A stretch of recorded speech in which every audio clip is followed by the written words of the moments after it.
New Thought Media Network. We are a global broadcast network of positive music, media, and entertainment, inspiring humanity's evolution along the journey of enlightenment and creating a world of love, peace, empowerment, and prosperity for all. New Thought Media Network. Positively inspiring.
Good evening, and welcome to the Miracle of Prosperity here on the New Thought Media Network. I'm your host, the Reverend Dr. Jim Webb. I serve as the Senior Minister of the Tacoma Metaphysical Chapel in Silver Spring, Maryland.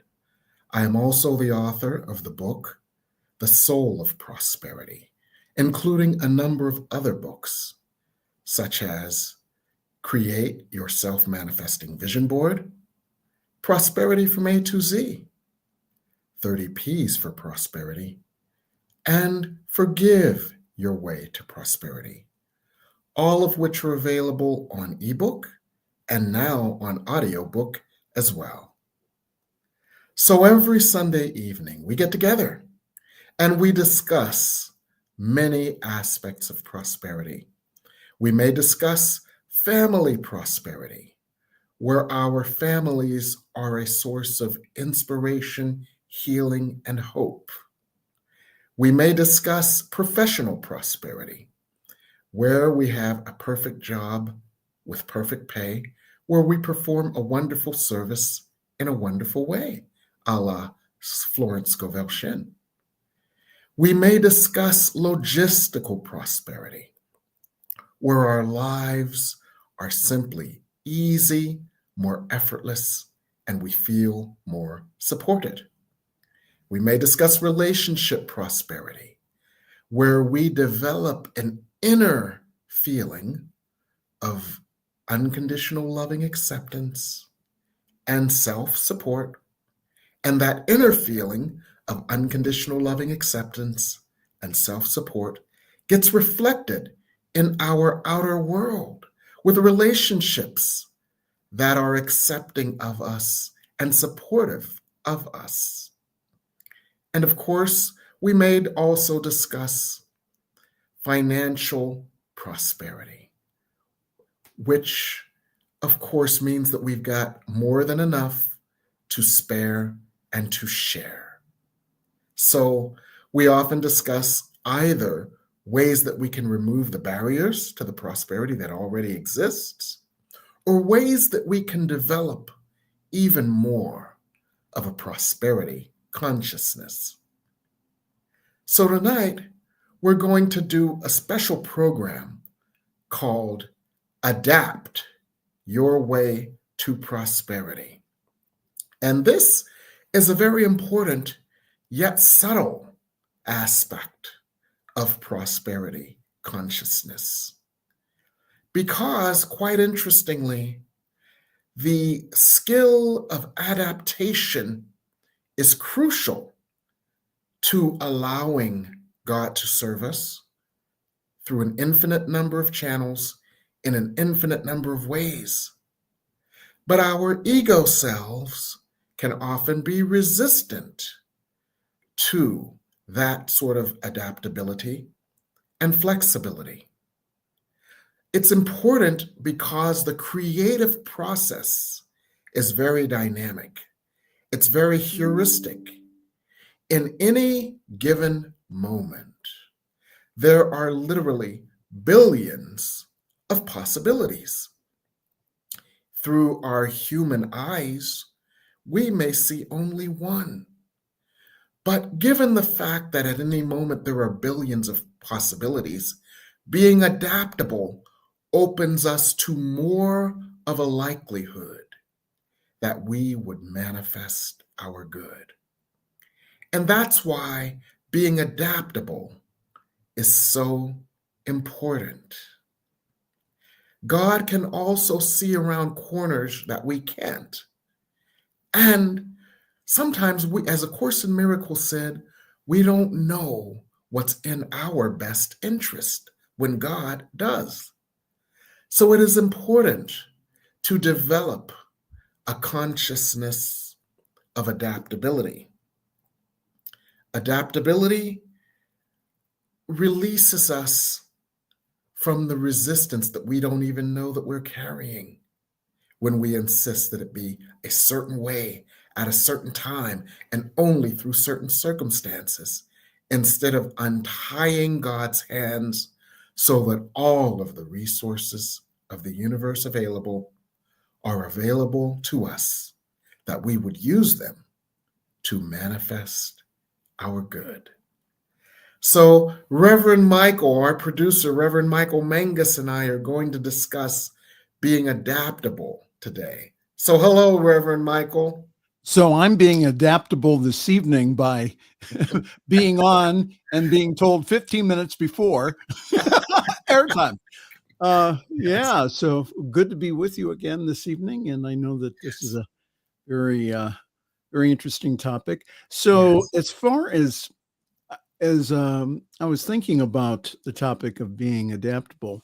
So what I notice is that sometimes is that, like, for example, let's say that we have a dream or a goal, and we say it has to be that way, and that the whole idea that the path to the goal is a straight line, or we think it is, when in effect that it's a wavy line. So talk about that wavy line and how that we can tap into being flexible with our desires, and also flexible in how that we want our outcome to come out.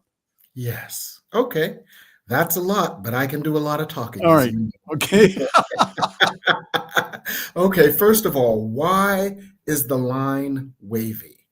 In other words, why is creation so cyclical, so dynamic, so heuristic, as opposed to linear? It's because of all the possibilities that exist. And God wants what is for your greatest good. So there's going to be a lot of trying on different possibilities for size, in the same way that you go buy a new winter coat and you try on 10. Absolutely. So that is why the line to creation may not be straight. And the other aspect of why it may not be straight, because the line to creation leads back to us. Okay. And it's not about creating something outside of us. As Rumi said, it's about removing the barriers to what already exists. Right. So there's this process of layer by layer, uncovering our unconscious resistance. And each time we uncover a layer of our unconscious resistance, it may seem like 2 steps forward and 1 step back. But that is really growth. And let me share with you why that is growth in terms of light and the manifestation with divine substance or light. Our human selves, you know how they say we have a hard heart? Yes. Yes, that's contracted energy. And when we are in our human egos, all our past trauma, all our fears, all our doubts, all our shame, and the memory of when things didn't work, that's contracted energy. And we have to break out of that, break through that. So what do? We pray, we meditate, we align with the energy of God, and the energy of God breaks through that layer by layer. So we have a breakthrough, and it's almost as if we have this quantum step forward. And the light goes deeper into us, and then that light touches yet a deeper layer of resistance. And we have another breakthrough. So we have a quantum step forward. And then it may seem like we have a contraction again, but that's the light going deeper. Now, we as humans, we think the process is supposed to be linear, so we get discouraged. When in truth, we should be encouraged, because this oscillation is the way that resistance is dissolved. And this 2 steps forward, 1 step back is not a sign of our failure. It's a sign of our success and our forward momentum. So that's why it's not a straight line. Well, I was reading Dr. Catherine Ponder the other day, and she said for any type of manifestation, she said, if you picture daily, if you write it as if you've already received it, you speak it out loud, and I added one, feel, and what happens is, again, that it manifests, and that what happens when you do all this is that doubts and fears come up. Yes. So what's going on is a lot deeper than what we want to manifest in our lives. What's going on is a process of revealing the God essence within us. So we have this desire, this physical desire.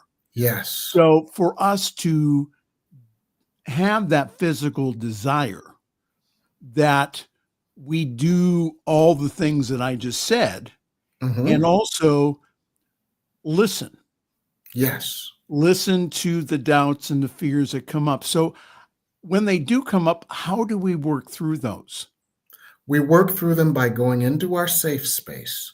That is the place where we have become adept at hearing the voice for God, stilling ourselves to receive the voice for God, and getting into our higher self so that we can look objectively at our inner saboteurs and the doubts and fears that they have.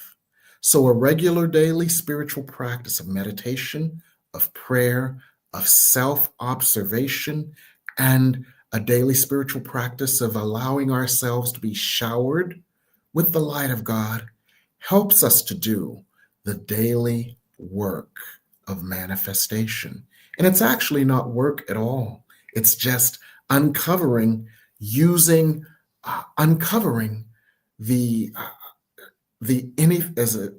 that stands between us and the prosperity in any form that already exists.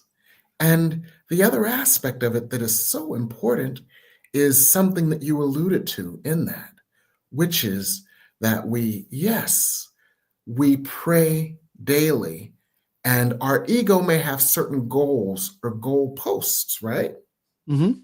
But as A Course in Miracles says, God is my only goal today. And the Bible says, seek ye first the kingdom of heaven, and all else will be added unto you. And the kingdom of heaven lies within you. So that inner work is simply, as you alluded, the work of being at one with God, remembering that we are gods and goddesses, and remembering that part and parcel of being the beloved expression and extension of God is not only our deservingness, but our power to allow our heart's desires to flow to us effortlessly. So the more you get into your God space, the more you know yourself as that God co-creator, and the more you allow yourself to be that. And that's why the daily spiritual practice is so important. So talk to us about the whole idea of, and I've read this in several manifestation books, and I use it also, the whole idea of really just getting rid of the physical manifestation and asking yourself, well, how will this make me feel? And Yes. then adapt the feelings that you would have if you've Yes. already received it. Talk about how that opens up the manifestation process. That is Doing it extremely that way. important in being adaptable as well. Neville Goddard did a lot of work on this. In my book, The Soul of Prosperity, we work with the emotional energy, which is actually the energy that takes the divine substance that is an infinite supply that we call forth in prayer, and our emotions mold that energy into patterns that find its reflections. We don't see reflections of what we want or desire in our outer world. We see reflections of our energetic emotional state. So Yes. to manifest what you desire, it is important to ask, what is the emotional state that I desire? And I have a phrase called untying God's hands, and it's apropos here. What is the end state that I desire? And when you start with the idea, what is the end state that I desire? You untie God's hands because you may be thinking of one specific object, but God may have 20 different ways, or your higher self as God may have 20 different ways that this state can be attained. And ultimately, what you want is to be in that inner state. Mm-hmm. So you focus on the energy of that state. You focus on how you will feel. And that unties God's hands to cause you to allow what you desire through an infinite number of forms in an infinite number of ways. And God will do it. Let me give you an example. Okay. When my mother lay dying of cancer, and I was here in the DC area while she was in Pittsburgh, one day I was up there a lot, but one day I came back home and nobody knew that I had come back home. I came home to do some bills and to do some this and to do some that. Nobody knew that. So I sat in my meditation room, and my inner child, who was afraid of losing its mommy, just had a talk with God, had a good cry, had a good wailing session. All that despair and fear and anger and rage and all those energies flowed from me, creating a void. And that child needed to be comforted. That child needed to know that God's love and light would always be with it, and that the quote, mother's love, that feminine energy of love, was from God and would always show up. Mm-hmm. So while I was in this session with myself, I had turned off, my ringers on my phones, and this was back in the days of answering machines, codaphones. And that's will tell you how long ago it was. Yes. But my answering machine, I didn't hear it clicking. But when I got finished with that session, 7 different older women had called me just to check up on me. And none of them knew that God used them as channels to bring to me the reassurance that I would always have a mother's love. Mm. But that's how God works if you let it. Now, I could have been there mad and sad. I want my mommy. I want my mommy. I want my mommy. But the real desire was to fill my heart with love, and specifically to fill my heart with the feeling of love from a maternal figure. Mm-hmm. And that adaptability, that flexibility allowed God to serve me through an infinite number of channels, or at least 7, in a number of different ways, because God touched each of their hearts to call me. They didn't know I was home. That's how God works when we can adapt to release our stranglehold on it coming from one form and one way and allow God to serve us through multiple forms in a multitude of ways. So what's coming up here is I help produce a program for the Heal Your Life Training Institute with Louise Hay. Yes. And one of the things that Louise says is that one of the blocks to our good is our deservability. Can you talk about that and how that is something that we need to overcome to bring forth the greater good in our lives? Yes. That is adapting ourselves to our true selves. You see, we believe we are this. I am of this race. I am of this age. I am of this set of experiences. I am of this geographic location. I am of this educational level. I am of this income level. And I am of this zip code. This is what we believe we are. In truth, we are simply light. We are simply love. We don't have a race. We don't have a geographic location. You know that when you sleep and you have those flying dreams. We Mhm. don't have income constraints or restrictions. All of these things we thought we were have nothing to do with what God created us to be. And we must to who we adapt to who we really are, because this part of us believes that we are not deserving. That part of us my fist is balled because it's energy that is contracted due to Mhm. its trauma. It's been told by the world what it wasn't. It's been told by the world what it doesn't deserve. It's been traumatized by the world that it believed to be wicked and hostile, and it believes itself to be banished from the kingdom of heaven, guilty, and undeserving. But when we adapt into our highest self, our highest vision of ourselves, where those constraints no longer exist, it's like opening the palm to receive God's grace that was always there.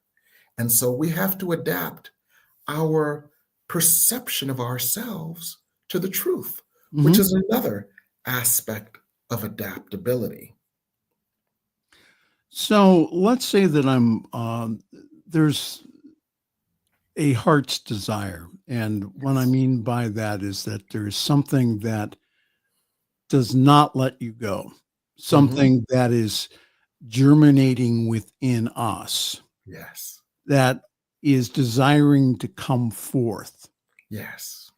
and that we are not seeing it manifest Yes. in our time frame Yes. and in our world. So talk to us about how we, with that desire that's within us, how can we overcome the fear and the blocks that are maybe keeping it from us? Yes. Yes. By listening to those fears and blockages, and knowing that God is in the mix and God's time may not be our time because God's spirit can't tell time. But this goes back to us not knowing what is for our greatest good because we can't see around corners. But God knows what is for our greatest good because God can. And so trusting God's time is important. You see, our ego is always believes that it's on this treadmill and it's got to outrun pain. So our ego is always in running mode. I must do this to avoid pain. I must do this in order to feel good about myself. I must do this in order to not receive the judgment and punishment that I have learned to fear. So our ego is always trying to outrun pain. Mhm, And so our ego is always in that rush. But God is trying to pull us forward to joy. And it's a mhm. totally different dynamic. So our task is to understand God's timing and to trust God's timing. And one of the best ways to develop that trust of God's timing is to sit with God regularly and deeply. Mm-hmm. And the reason why it's so important to sit with God regularly and deeply is because God is love. And when you sit with love regularly and deeply, you allow love to pull you forward, and you are no longer as motivated to outrun pain, because in the energy of love, you realize that there is not room for pain. There are two energies, love and fear. Mm-hmm. And when we are in the energy of love, there is no room for fear. The energy of fear is incompatible with that. So Mm-hmm. the more we inundate ourselves with the energy, the vibration, and the feeling of love, the less we are able to get possessed by that sense of fear that causes us to believe that we must outrun punishment. And then we don't have the anxiety of time that a human ego has.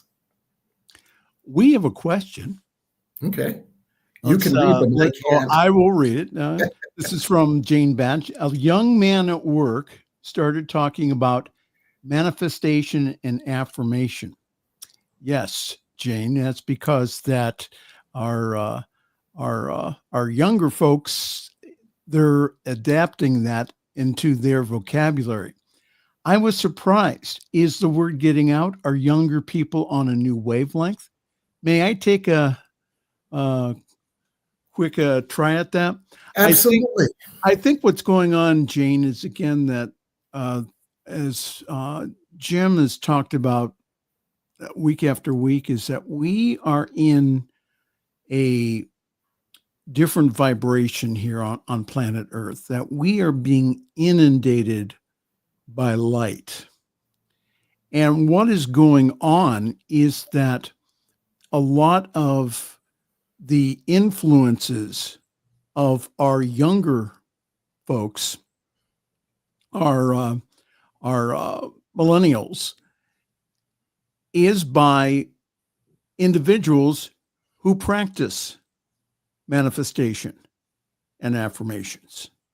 So for this knowledge to come forth now is not surprising. That again, that the light is very, very bright, and that's one of the reasons I think that we are experiencing the chaos that we are, not only in our political realm, but in economics and other world events. So the task is to focus on the light and to continue to coach our young people. Now, what I would do, and you don't have to, Jane, but what I would do is I would say to that young man, I would say, I have a really good book that I think that would really help you in this. Have you ever read The Power of Your Subconscious Mind? That's a good book to give, or to give The Secret. Just something. Or The Soul of Prosperity by Reverend Jim Webb. That is a shameless plug, ladies and gentlemen. Please. That is not a shameless plug. That is a shameless plug in all caps. In all bold, underlined, and italicized. Available now at Amazon. I would say that, again, to encourage that and encourage conversation, that I think when The Secret came out, I think there was a lot of confusion about manifestation and about affirmations, and that there was confusion about the underlying spirituality that was there, which was now we've talked about it this evening. Jim saying that, is again, having that personal relationship with the God of the universe that's manifested as us. So with that young man, Jane, I would say that that's an opening for a greater conversation. that Absolutely. that you could say, well, have you read I would say the power of your subconscious mind and then the soul of prosperity. I that just I really like Joseph Murphy, and that I think that's a really good beginning point. Another good book, which is still in print, it's called Creative Visualization. Is That that Shakti Gawain? Shakti Gawain, right. Yes. And that's been around for like 40 years. So those are two really good things I think that uh, really will help develop. There is a reason, Jane, why that young man confided in you. Yes. I'm sensing there's a deeper reason. So I really support you, and again, in allowing spirit to work in and through you here, as far as being kind of that way shower on the path here, because that I'm just picking up that was not by mistake. No, not at all. That was not, no, that was intentional. That Yeah. somehow or another that he is ready to take it to the next level, or Yes. he wouldn't have said anything to you. Yes. Your And comments, Reverend Jim. yes. And I just want to add on to that ever so slightly. And you, Reverend Jane, you absolutely know and are adept at taking it to the next level. A lot of this, as Reverend Michael said, a lot of this is now in the common zeitgeist, in the universal mind, but it's in the universal mind to some degree at a surface level. Yes. The secret, as Reverend Michael alluded, was kind of at a surface level. The power of the subconscious mind helps us to go deeper into understanding the unconscious blockages to that desire, and that's a wonderful next step. And the power and the soul of prosperity integrates the affirmation, visualization, and it takes Shakti Gawain's visualization to a deeper level. It takes it from the ego visualizing what it wants, which Mhm. was the perspective of Shakti Gawain, to visioning, as Michael Beckwith does, where we work with God to create a co-vision that enables provision. Right. For with a co-vision with God comes the provision of God. So it's not just our ego saying, I want, I want, I want.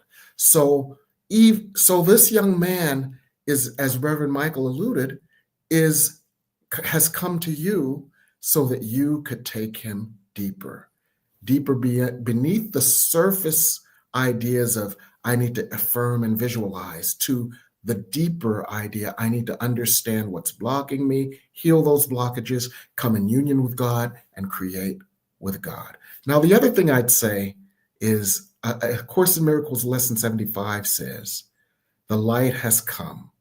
You can heal. You are healed, and you can heal. The Mhm. light on the earth is so strong right now that all of you are ministers of God. That's a Course in Miracles lesson 154. You are among the ministers of God. And these souls have actually contracted that you would be their earth angels to guide them deeper. So all of you, don't be surprised when things like this start happening to you. The Mhm. light has come. You are healed, and you can heal, and you are among the ministers of God. So, and it's just to piggyback on what you were saying earlier, Jim, is that it's not the manifestation of the stuff. Mhm. It's having that deep personal relationship with the divine. Mhm. That's what we want. Yes. Now, and again, the ego says, well, if we have this and we have that, and, we have the new car and we have the trips and we have the education. Okay.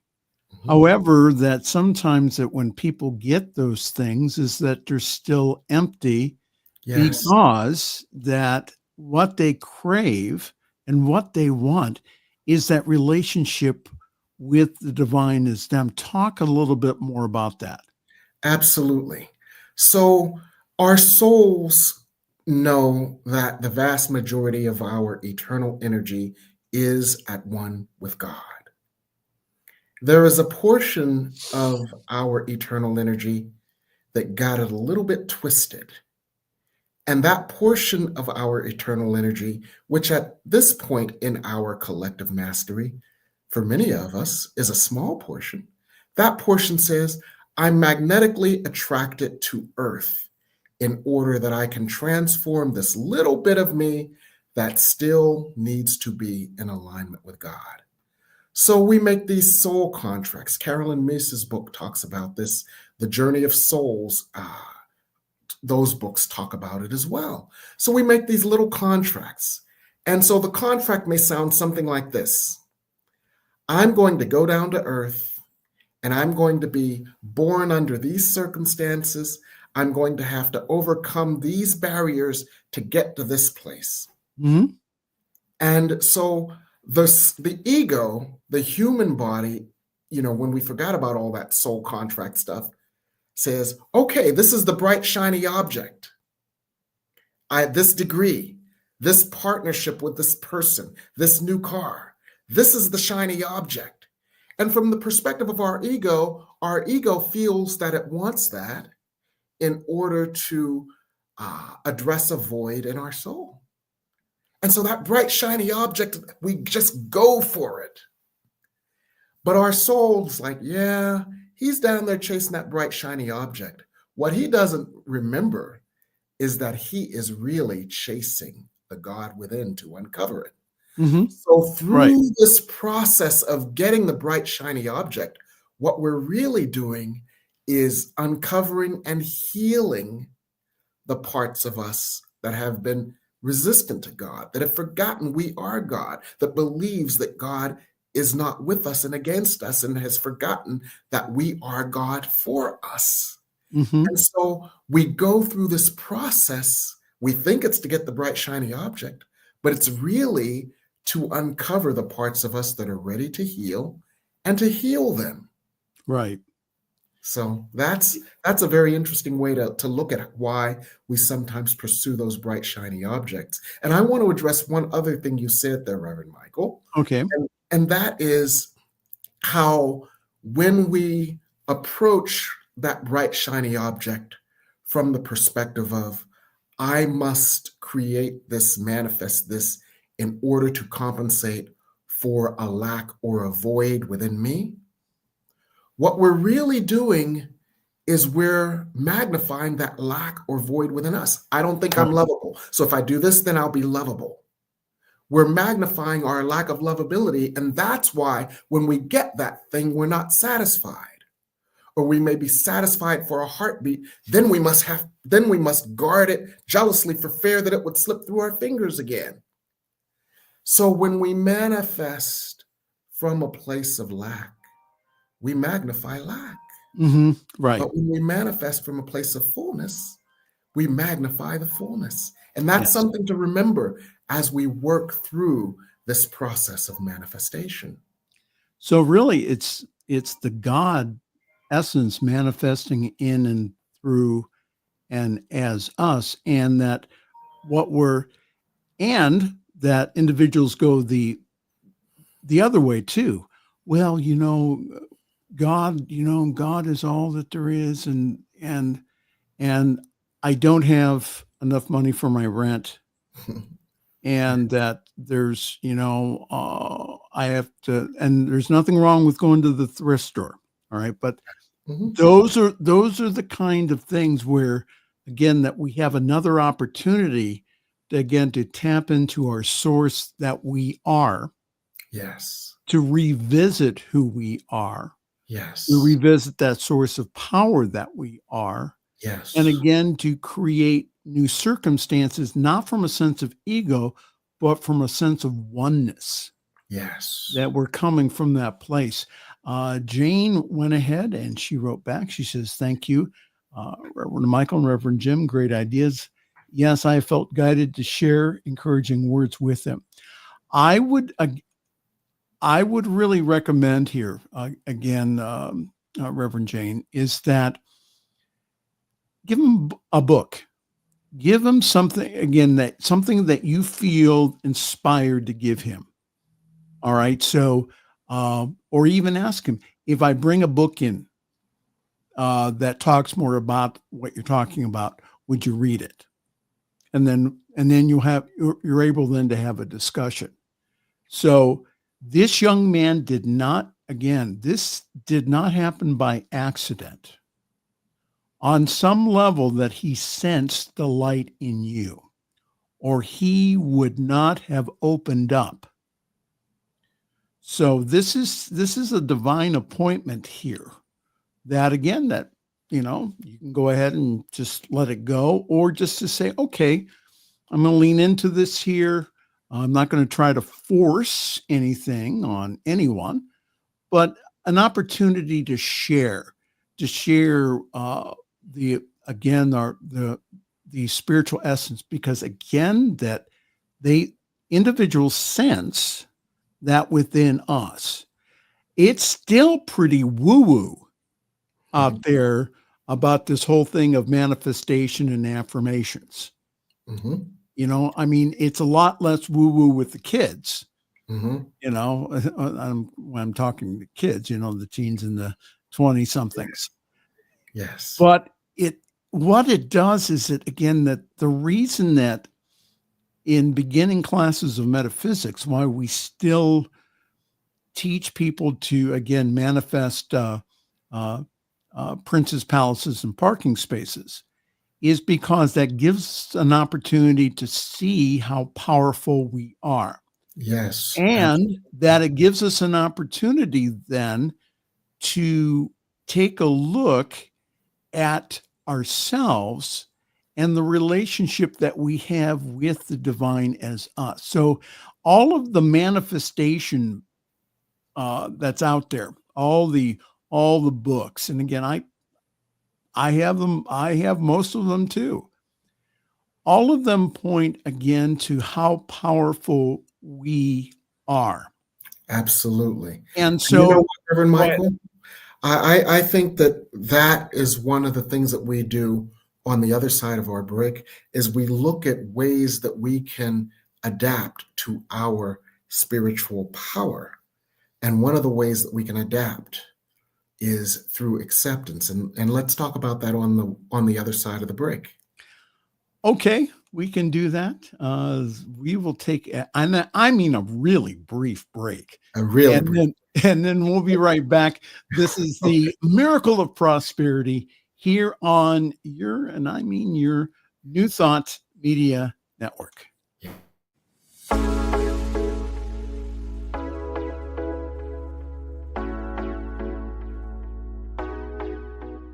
What if the person you think you are is just a fraction of who you truly are? What if years of conditioning and surviving in a challenging world have left you clinging to strategies and beliefs that mask your truest nature? I'm Catherine Duca, psychotherapist and self-esteem coach, and you're listening to Who Do You Think You Are? A show that looks beneath our psychological masks and uncovers our profoundly messy, beautiful, brilliant, tender-hearted essence. Join me as we go in search of the hidden power of our true selves. I'm so glad you're here.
And we're back. I was going to say that, but that's okay. And we're back on the Yes. New Thought Media Network, the Miracle of Prosperity. You know what? This hour has flown by very quickly. Do you have any final comments here before we start wrapping up? Yes, I do, and it's very brief. And one of the ways that it is important for us to adapt our way to prosperity is by adapting to what is. And what I mean by this is as follows. Quite often, we look at our situation versus where we think we should be or where we think that the situation should be, and we get this feeling of inadequacy or this feeling of failure or this feeling of panic or this feeling of fear because we fear that we are not outrunning pain. And one of the ways that it is important for us to be adaptable is to, instead of comparing ourselves and condemning ourselves based on where we are versus where we think we should be, is to accept where we are, not as where we're going to stay, and not accepting it as if it is condoning the mistakes that we made to get there, but to accept this is the starting point that enables me to examine the consciousness that brought me here and to explore the consciousness that would take me where I want to go. So I will accept where I am, for it gives me an awareness of where I am versus where I want to go. Because quite often what happens is when we can't accept where we are, we start witching, moaning, getting afraid that something bad is going to happen. And that is an energy of resistance. Yes. That is counter to the flowing energy of creation and manifestation. Mm-hmm. So accepting where we are is a very powerful way to turbocharge ourselves to the next level. And that requires adaptability. Let me accept this instead of being in resistance or judgment of it. And that can help us immensely in our process of manifestation. And that, again, what the Buddhists say, whatever that we resist persists. So again, if we can take kind of an observer viewpoint and say, oh, I'm there, Mm-hmm. I'm here. And Yes. that's okay. Yes. And that's being okay with that in the moment, Mm-hmm. and knowing that can change. Exactly. So that's what we have to say tonight. But okay. We're working on some stuff, huh?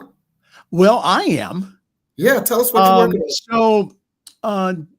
So what we're doing here, myself and my meditation teacher, Reverend Dr. Carol Andrick, who's a very noted author, and also she's the past president of the American Holistic Nurses Association. She has, her street cred is real. And so she is holding on November the 24th, on a Monday at 8 p.m. Eastern. She is holding a time for deep gratitude. So what we're going to be doing during that time, it's about 90 minutes, is to go into that vibration of gratitude. Again, letting go of frustrations and surrounding ourselves with that energy of gratitude, good health, and prosperity. So it's an opportunity, again, to just be in that energy of gratefulness, of gratitude. So again, let's move deeply into that. Now, this is a completely free program. My meditation teacher does not do a whole lot of classes anymore. So this is completely and totally free. If you would like more information, this is on November the 24th, on Monday at 8 p.m. Eastern. All you need to do is to send me an email, pastormichaelmangus@gmail.com, pastormichaelmangus@gmail.com. We're asking that individuals let us know by the 22nd. And again, this is a completely free program. This is, again, in conjunction with Summit Center for Spiritual Living here in Akron, and also the New Thought Media Network. So join us. Reverend Jim. Yes. You're very busy these days. What are you working? Well, I'm working on some classes that begin this week. Okay. The first one is called Yes, You Can Channel Too. And I won't say much about that one because it's sold out. But what it is a 4-week experiential class that is an intensive on deepening our ability to connect with Spirit, to allow Spirit to speak to us and through us, and to feel comfortable feeling the love and grace of Spirit. It's sold out, but you can audit the class. And if you audit the class for $50, what I will do is when someone texts me at 2 p.m. and says, I can't make it to class tonight, I will then text you and say, would you like to join us? So that's Yes, You Can Channel Too. It begins tomorrow night. You can audit the class for $50 because the in-person slots are sold out. And then you'll be on the wait list. And I can contact you the afternoon of every class if there's an opening for you to actually participate real time. Otherwise, you will get the recordings anyway. When we say that these classes sell out quickly, we are not kidding here. So what's the other class that you're offering, Reverend Jim? The other class is called Vision Board Your New Year, and it involves some of the techniques that we've discussed tonight.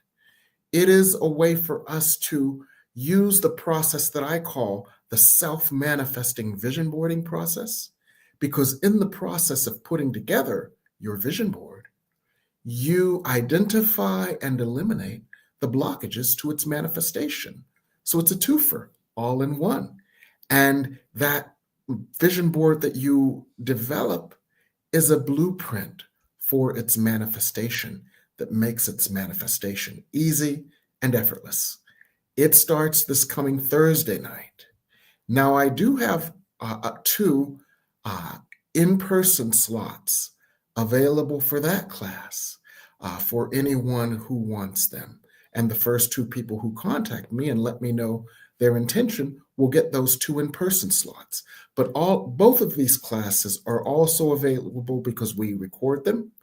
And so if you can't make it, you will get the Zoom recordings and you can do it on your own time.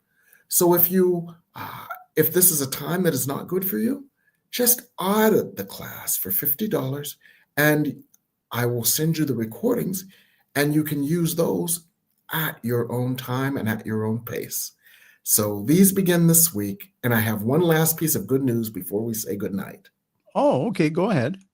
My last piece of good news is that all 3 of my ebooks are available as audiobooks now. Wow. Yes.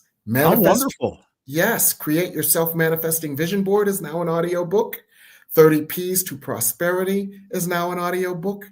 And Prosperity from A to Z is an audiobook. And of course, The Soul of Prosperity has been an audiobook for 2 years now. Absolutely wonderful. Well, again, it's been an honor to be on your show this evening. Do you have any final comments for us this evening? I want to thank you for stepping on camera, and I appreciate you and thank you for the wisdom that you shared with the audience. And I want to thank the audience for joining us here on the New Thought Media Network. Good night.